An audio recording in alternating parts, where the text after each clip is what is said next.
चाणक्य नीति से जानिए दुश्मन को हराने के 10 महत्वपूर्ण उपाय। धैर्य, कूटनीति और सही समय पर सही कदम उठाने की कला के बारे में विस्तार से पढ़ें। चाणक्य नीति भारतीय इतिहास का एक महत्वपूर्ण ग्रंथ है, जिसे कौटिल्य या विष्णुगुप्त के नाम से प्रसिद्ध चाणक्य ने लिखा था। यह ग्रंथ न केवल राजनीति और प्रशासन में मार्गदर्शन करता है, बल्कि जीवन के हर पहलू में सफलता प्राप्त करने के लिए महत्वपूर्ण सलाह भी देता है। इसमें दुश्मन को परास्त करने के लिए अनेक सुझाव दिए गए हैं, जिनका उपयोग व्यक्ति अपने जीवन में करके मुश्किल हालातों का सामना कर सकता है। आइए जानते हैं चाणक्य नीति के कुछ ऐसे प्रमुख बिंदुओं के बारे में जो दुश्मन को हराने में सहायक हो सकते हैं। नंबर 1, धैर्य और संयम का महत्व। चाणक्य नीति के अनुसार धैर्य और संयम का पालन करना सबसे महत्वपूर्ण गुणों में से एक है। जब आप दुश्मन के सामने होते हैं तो अक्सर आपके सामने चुनौतियां और कठिनाइयां आती हैं।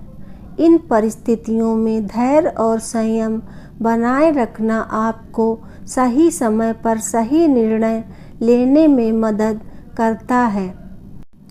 बिना सोचे समझे किया गया कोई भी कदम नुकसानदेह हो सकता है, इसलिए धैर्य और संयम से काम लेना हमेशा फायदेमंद साबित होता है। नंबर 2, दुश्मन की कमजोरियों का पता लगाना। चाणक्य नीति में कहा गया है कि दुश्मन को हराने के लिए उसकी कमजोरियों को पता लगाना अत्यंत आवश्यक है। हर व्यक्ति की कुछ न कुछ कमजोरियां होती हैं, और यदि आप इन्हें समझ लेते हैं तो आप दुश्मन को आसानी से पराजित कर सकते हैं। इसके लिए धैर्यपूर्वक दुश्मन के आचरण, उसकी कार्यशैली और उसकी आदतों का विश्लेषण करना जरूरी होता है। नंबर 3, सही समय का इंतजार। चाणक्य ने यह सिखाया कि किसी भी निर्णय या कार्य को करने से पहले सही समय का इंतजार करना चाहिए। यदि आप समय से पहले या बाद में कदम उठाते हैं तो आपको सफलता प्राप्त नहीं होगी। इसलिए दुश्मन के खिलाफ कोई भी कदम उठाने से पहले सही समय का इंतजार करना बहुत ज़रूरी होता है। सही समय पर किया गया कार्य सफलता की कुंजी होता है। नंबर 4, दूसरों की मदद लेना।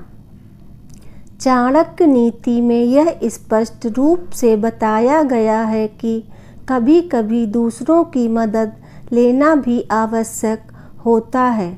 यदि दुश्मन शक्तिशाली है और आप अकेले उसका सामना नहीं कर सकते तो किसी विश्वसनीय व्यक्ति या सहयोगी की मदद लेना चाहिए।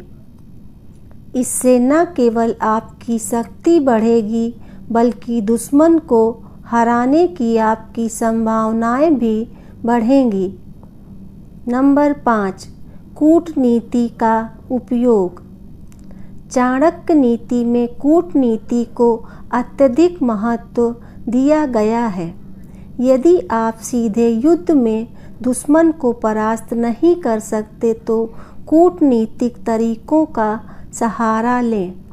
कूटनीति के माध्यम से आप दुश्मन को कमज़ोर कर सकते हैं या उसे आपके पक्ष में कर सकते हैं। चाणक्य के अनुसार बिना रक्तपात के युद्ध जीतना सर्वोत्तम होता है। और यह कूटनीति के द्वारा ही संभव है। नंबर 6, साधनों का सही उपयोग। चाणक्य नीति यह सिखाती है कि आपके पास जो भी साधन या संसाधन उपलब्ध हैं उनका सही और प्रभावी उपयोग करना चाहिए, चाहे वह धन हो, सेना हो या मानसिक शक्ति हो। इनका सही ढंग से उपयोग ही आपकी जीत सुनिश्चित कर सकता है। साधनों का अपव्यय नहीं करना चाहिए, क्योंकि इससे आपकी स्थिति कमज़ोर हो सकती है। नंबर 7, दुश्मन को भ्रम में रखना। चाणक्य ने यह भी कहा है कि दुश्मन को भ्रम में रखना भी एक महत्वपूर्ण रणनीति है। यदि दुश्मन आपकी योजनाओं और इरादों को समझ जाएगा तो वह आपको परास्त करने का तरीका खोज सकता है। इसलिए अपनी योजनाओं को गुप्त रखें और दुश्मन को हमेशा भ्रम में रखें कि आप क्या करने जा रहे हैं। नंबर 8, अपनी कमजोरियों को छुपाना। चाणक्य नीति के अनुसार अपनी कमजोरियों को छुपाना भी बहुत ज़रूरी है। यदि दुश्मन आपकी कमजोरियों को जान जाता है तो वह इसका फ़ायदा उठाकर आपको नुकसान पहुंचा सकता है। इसलिए अपनी कमजोरियों को कभी भी प्रकट ना करें और उन्हें अपने तक ही सीमित रखें। नंबर 9, अति विश्वास से बचना। चाणक्य नीति में यह भी कहा गया है कि किसी पर भी अतिशय विश्वास नहीं करना चाहिए, खासकर जब आप दुश्मन के सामने होते हैं। किसी भी स्थिति में विश्वास करने से पहले अच्छे से सोच विचार करना चाहिए, क्योंकि कभी कभी यह विश्वास ही आपके लिए हानिकारक साबित हो सकता है। नंबर 10, दुश्मन को नज़रअंदाज करना। चाणक्य ने यह भी बताया है कि कभी कभी दुश्मन को नज़रअंदाज करना भी एक महत्वपूर्ण रणनीति हो सकती है। यदि दुश्मन को आपकी ओर से कोई प्रतिक्रिया नहीं मिलती तो वह खुद ही कमज़ोर हो सकता है। इस रणनीति का उपयोग करके आप बिना किसी संघर्ष के ही दुश्मन को हरा सकते हैं। जय श्री कृष्णा। दोस्तों, आपको यह जानकारियाँ कैसी लगी कृपया कमेंट करके ज़रूर बताएं।